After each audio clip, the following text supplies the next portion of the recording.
And it's like, oh, come to Canada. So that was a real twist. But there's also ups and downs.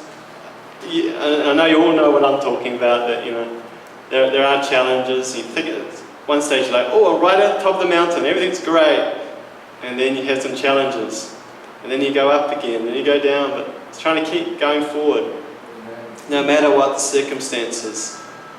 And we have this saying in New Zealand: when the going gets tough, the tough get going.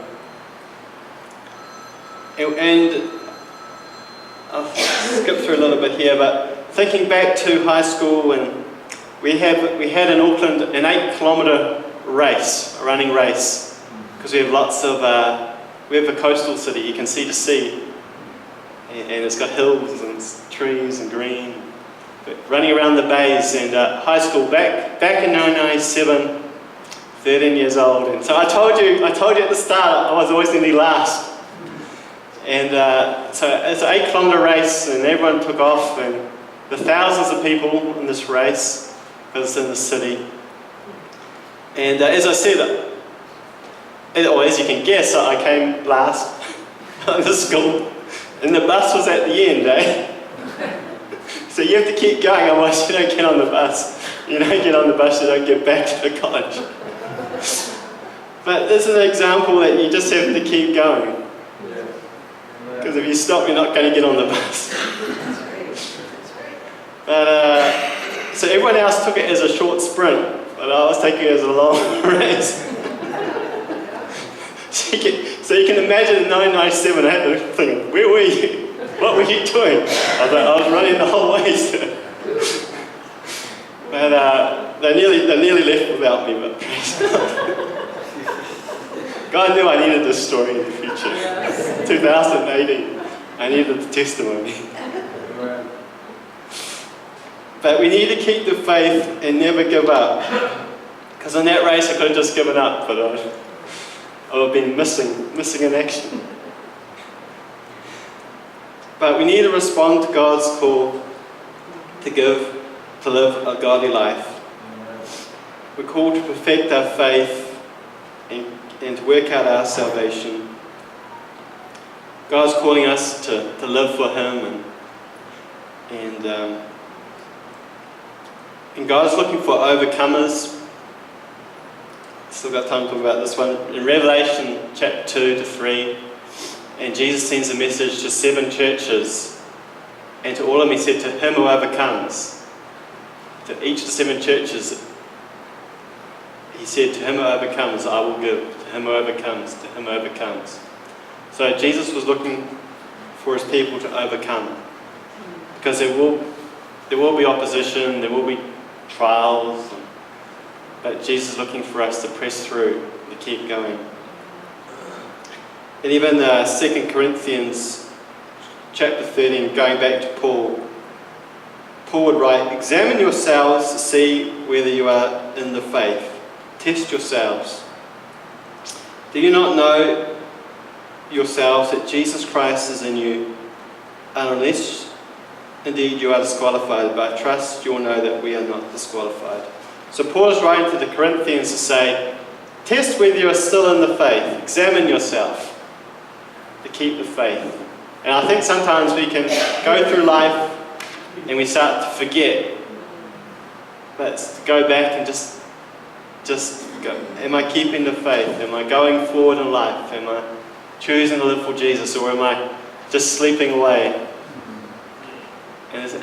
But God is calling us to live for Him. And to keep going.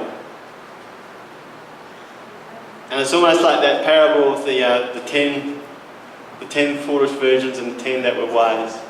No, there were 5 that were wise and 5 that were foolish.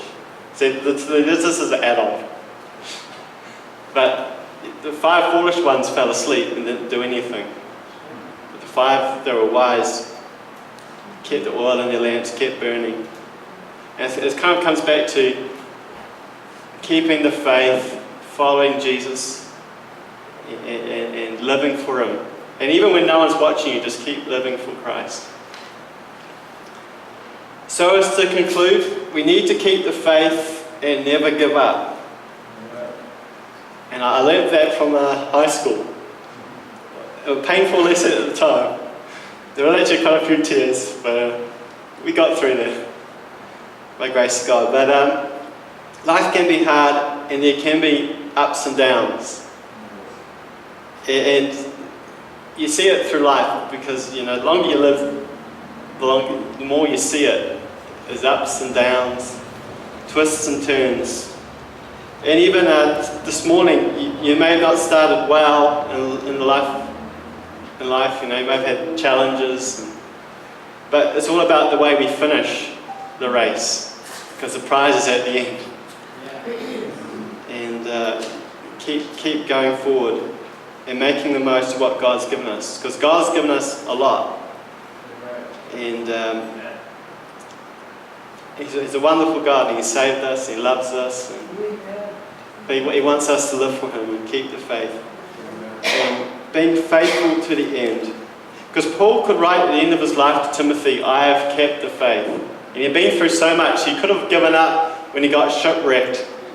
Like I had that Bible lesson a few months ago. He could have given up there, or when a snake bit him, or at other times when he got whipped, or he got stoned, or everyone spoke badly against him. He could have given up, but he kept going. He kept going.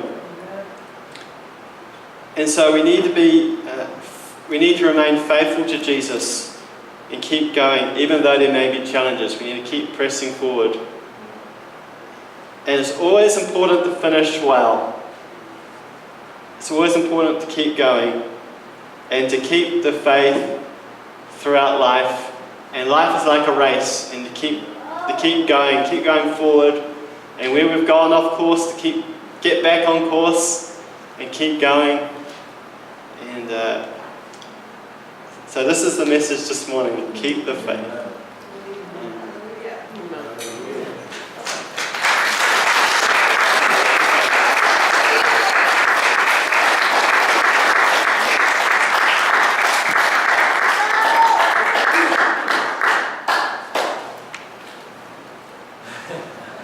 Do you want me to come up?